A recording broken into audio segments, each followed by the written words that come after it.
Hello, this is Matt from Ace Appliance in Toledo, Ohio. Welcome back to another in-home diagnostic video brought to you by ApplianceVideo.com.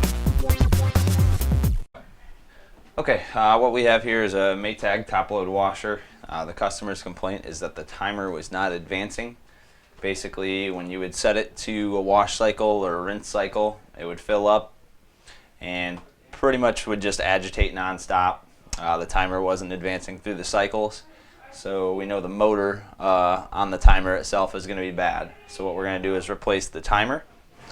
Okay, the tools that are needed to complete this repair, just a very small flathead screwdriver, 1/4 inch bit, and Phillips head screwdriver or Phillips bit. So to replace the timer, we've got 3 Phillips screws along the top.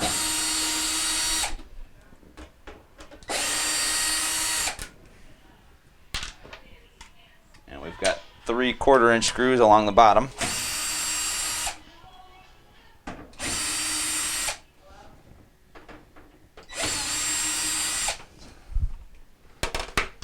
And the panel's just going to kind of lift up and off. Okay, so what we're going to do to remove the knob, there's a little insert in here that you take a little flathead screwdriver and just pull it out. That's kind of what locks the knob in place. So now at this point, the knob will just pop right off.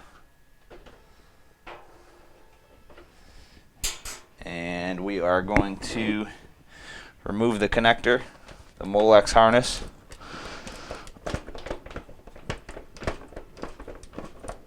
To the timer.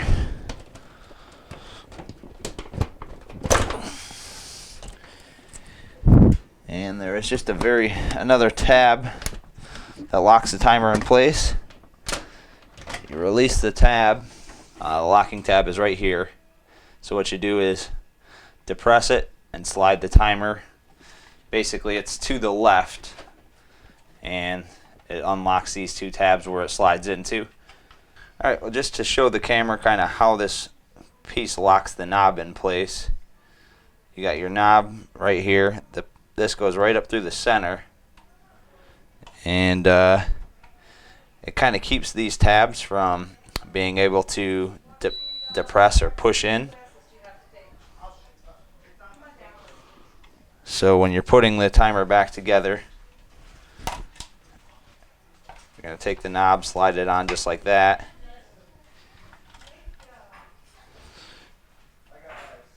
And when this piece gets pushed through, it spreads those tabs out, and it's going to kind of lock the back side of the knob in place. Alright, so we've got our new timer here. We're just going to go ahead and set it into place. Get the 2 tabs on this side in first. And just slide it back, and you'll feel it lock into place.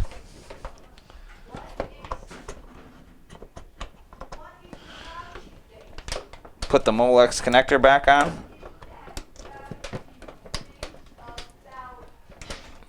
Like that. And now we're going to put the knob back on. It's going to slide right onto the front of the shaft.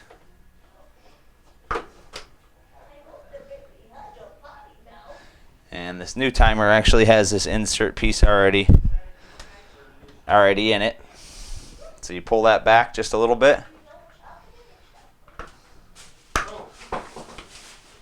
Snap the knob on.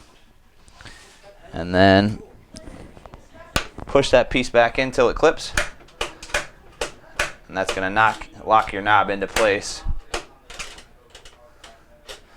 Alright, and we are just going to go ahead and put the back panel on.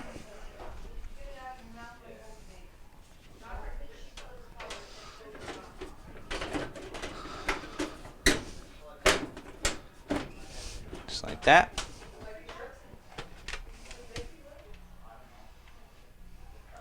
And the 3/4 inch screws along the bottom.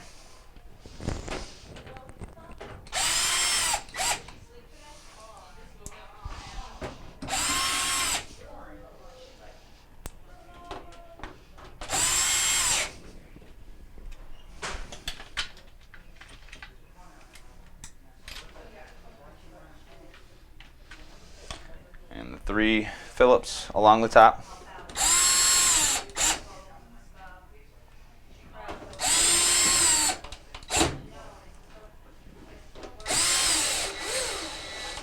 Okay, now we're just going to push it back in and basically check operation. Alright, so what we're going to do is we're going to just start this on the rinse cycle. And then we're just going to watch it and make sure that that timer is advancing. It will be slow, but just let it run for about 5 minutes or so and we'll check it and make sure it's moving forward. Okay, we've let the unit run for about 4 or 5 minutes now, and the timer has advanced. So we know it is doing what it's supposed to do. So that's going to complete the repair. Thank you for watching another quality video from ApplianceVideo.com.